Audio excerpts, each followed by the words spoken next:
Olá, alunos! Aqui é a professora Leane Pessoa, professora de Direito Administrativo, e vou resolver com vocês 3 questões do ENAD 2022.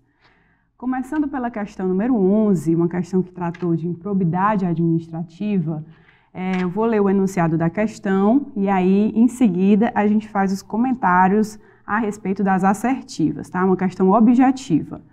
A questão 11 diz o seguinte: um prefeito recebeu de presente de uma empresa, habitual prestadora de serviços públicos do município, casa com terreno e com toda a infraestrutura. O agente público não teria condições de adquirir a casa com recursos próprios, configurando-se, portanto, a situação de enriquecimento ilícito.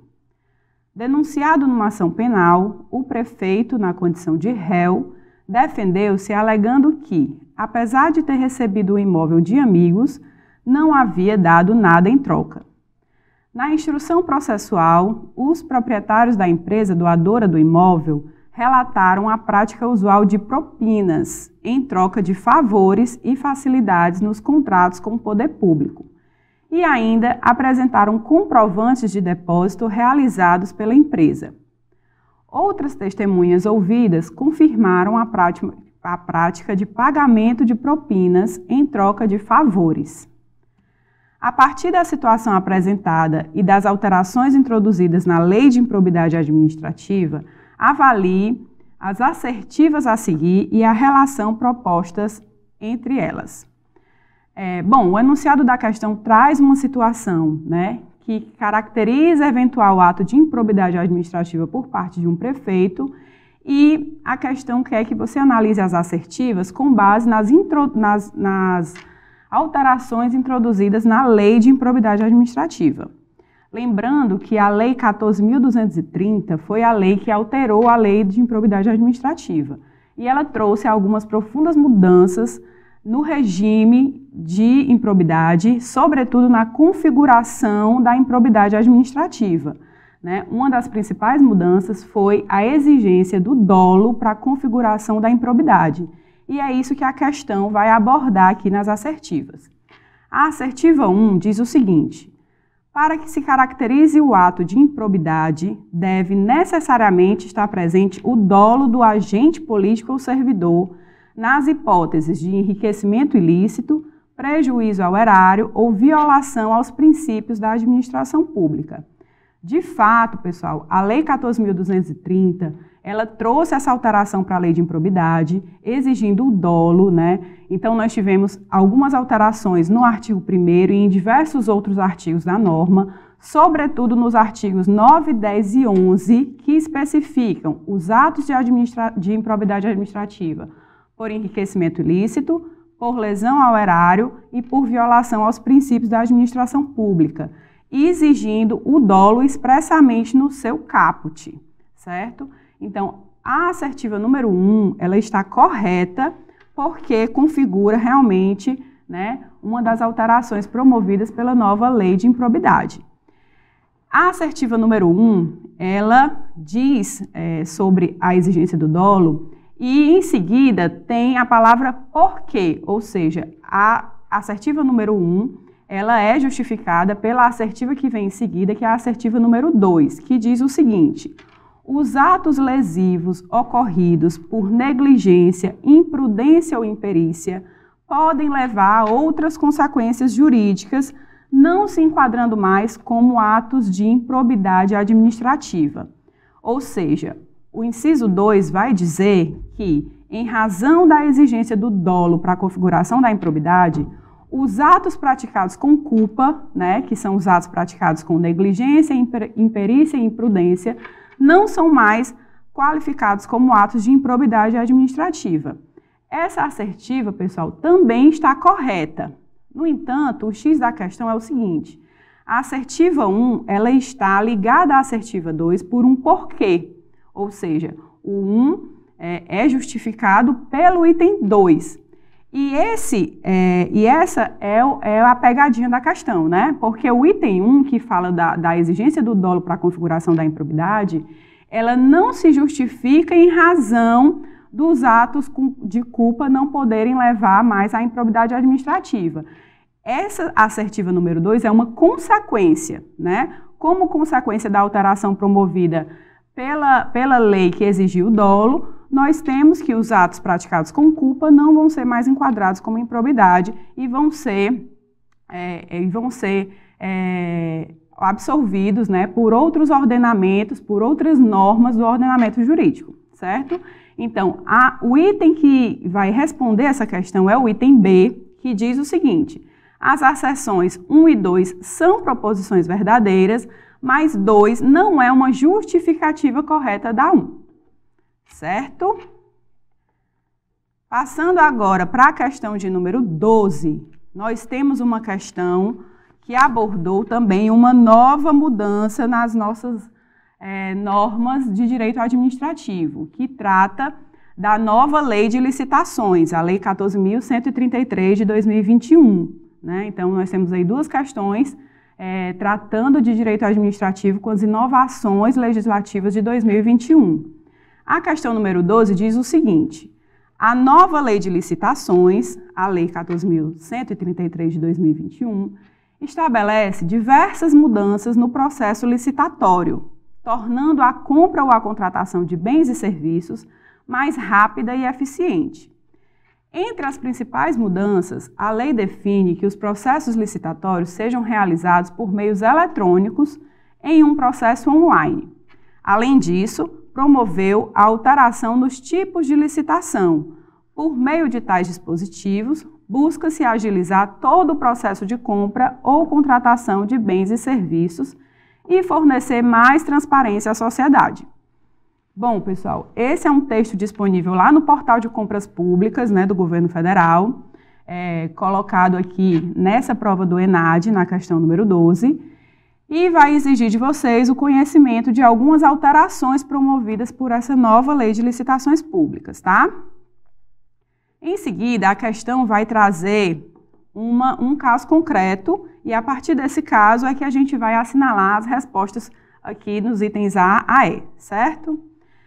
O caso concreto diz o seguinte: suponha que Jorge, prefeito de um município do interior do Brasil, questionou sua assessoria jurídica a respeito da possibilidade de realizar um diálogo competitivo entre as empresas licitantes, previamente selecionadas em um processo licitatório, com o objetivo de desenvolver uma ou mais possibilidades que pudessem atender às necessidades da administração municipal naquele processo.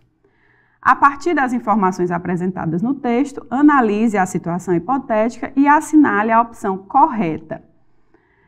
Turma, então, a Lei 14.133 de 2021, ela inaugurou um novo marco legal para as contratações da administração pública brasileira. E ela alterou, a partir do seu artigo 28, as modalidades, então, existentes de licitações, né, que nós tínhamos lá na 8.666. E uma das mudanças significativas foi a inclusão do diálogo competitivo como nova modalidade licitatória. Esse diálogo competitivo, ele consiste numa modalidade de licitação para a contratação de obras, serviços e compras, em que a administração ela realiza diálogos com os licitantes que são previamente selecionados para desenvolver uma ou mais alternativas capazes de atender suas necessidades. Então, nós temos uma situação em que a administração pública tem uma necessidade de contratação de obra, serviço ou de um produto, mas ela ainda não conseguiu identificar exatamente o que é que vai atender a essa necessidade. Sobretudo quando nós temos situações complexas ou inovadoras ou relacionadas à inovação tecnológica, né?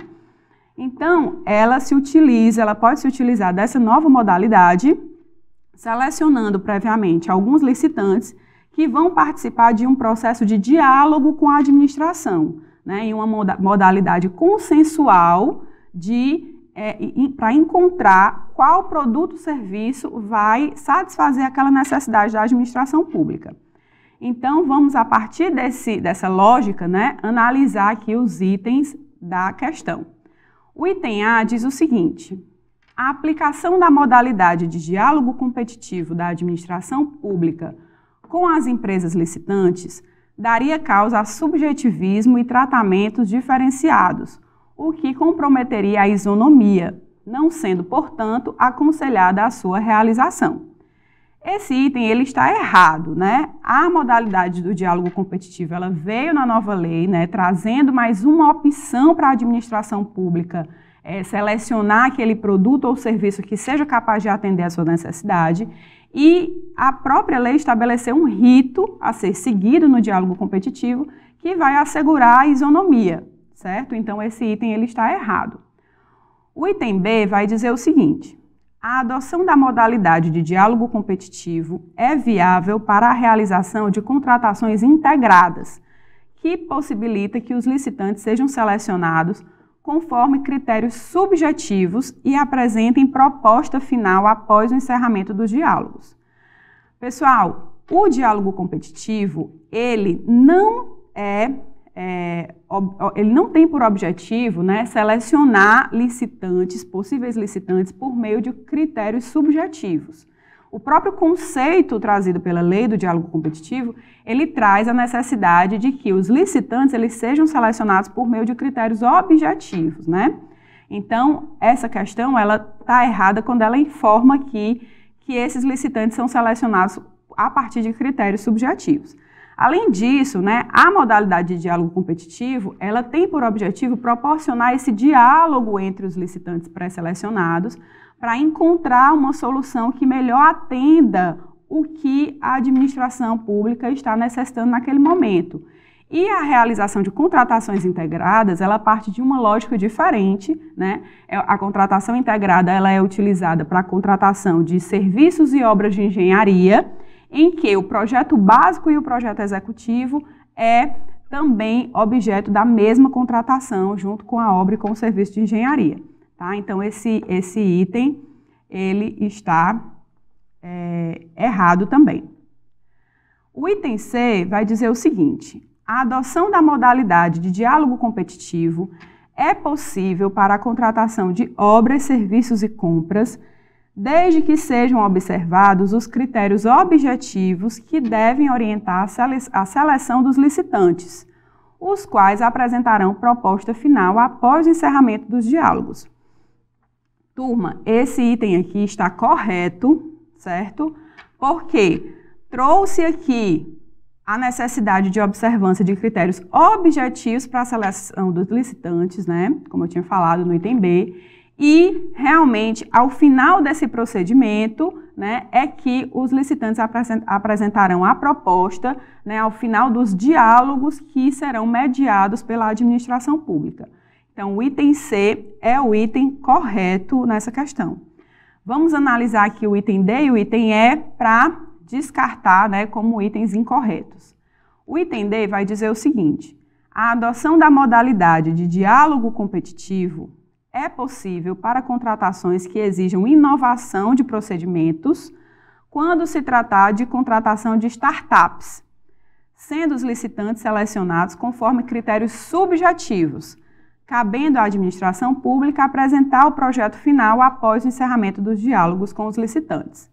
Então, turma, aqui novamente nós temos, né, a referência a um critério subjetivo de seleção dos licitantes, o que está errado. A lei exige, né, critérios objetivos para a seleção dos licitantes que irão participar do diálogo, né?